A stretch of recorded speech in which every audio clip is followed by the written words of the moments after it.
Smiling Friends will never, ever be the next Rick and Morty.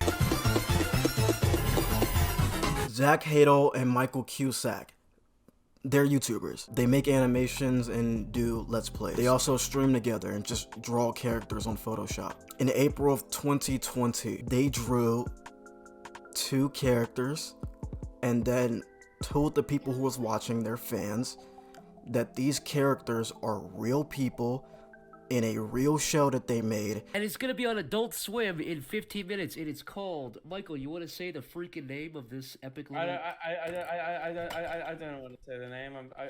How about we just air it?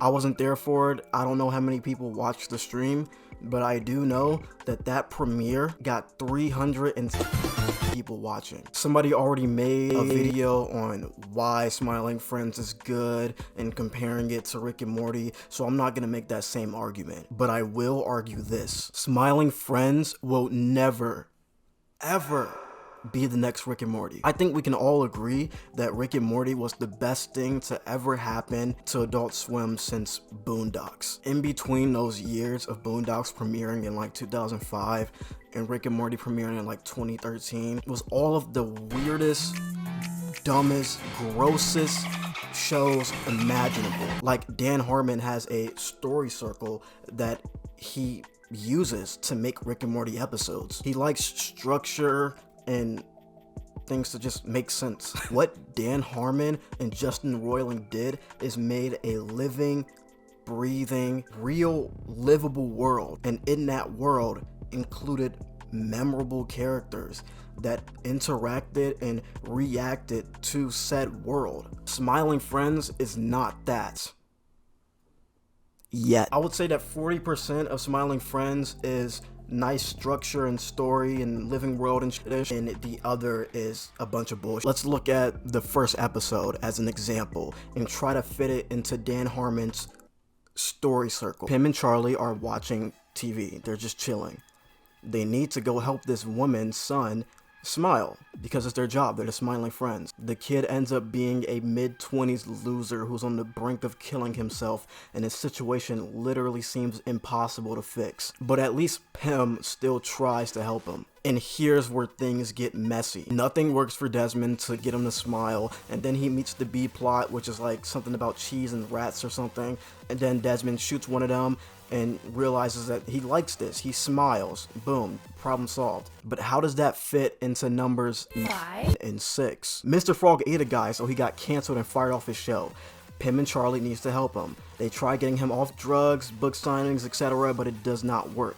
They get him on sleeping pills, and the show adapts by replacing Mr. Frog with Gleb. And then Mr. Frog eats the host, and then gets his job back, and everybody cheers, and that's it. He got what he wanted without paying a heavy price, and then everything goes back to normal. Nothing changed. I know they can make a good story, but like they always try to end it with like the dumbest, stupidest things. Oh no, there's no way the Smiling Friends can beat the Frowning Friends from making the whole world frown. Oh, never mind. The fucking fair came into town, a circus came into town and just killed them. It's funny, but holy fuck, bro. But right before that, they did the thing with the boss, and he went into there and pointed the gun, and the guy started crying, and it was like, oh man, he's a hypocrite. And then he was like, oh, it's okay, buddy. And then he smiled. I was like, that's cool. And I'm not trying to make it seem like it's a bad show or what they're doing is not good, because it is. It's one of my favorite. Like Frowning Friends is one of my favorite episodes. I shouldn't even be comparing the two because Smiling Friends is not Rick and Morty. They're two different shows for two different audiences. Not everything has to follow the Rick and Morty formula to be a good show. But the argument I'm making is that Smiling Friends will not be as popular as Rick and Morty. It won't have that Szechuan sauce moment. It won't have that Pickle Rick moment. No memorable characters like Mr. Poopy Butthole or Mr. Meeksies. Like the only memorable character I can think of in Smiling Friends other than the main characters is Mr. Frog. Hello. Smiling Friends will never be the next Rick and Morty because it's not Rick and Morty. Smiling Friends is for a different audience. They give me that post-irony, meta-sarcasm, cynical, desensitized, nihilist type of vibe. Also, the episodes are like very fast. and they're only 10 minutes long. It's like they made this for the ADHD generation. And have you seen how many like clips are on YouTube just from 10-minute episodes? Like they made this for TikTok. At least half of the Rick and Morty fans are watching it for the long-running narrative that they hastily pieced together, or to see an old character return for 10 minutes. At the end of the day, I just want a Mr. Frog Funko Pop, bro. Please make it. I need a Funko Pop. Did you see it in the background of that shrimp episode?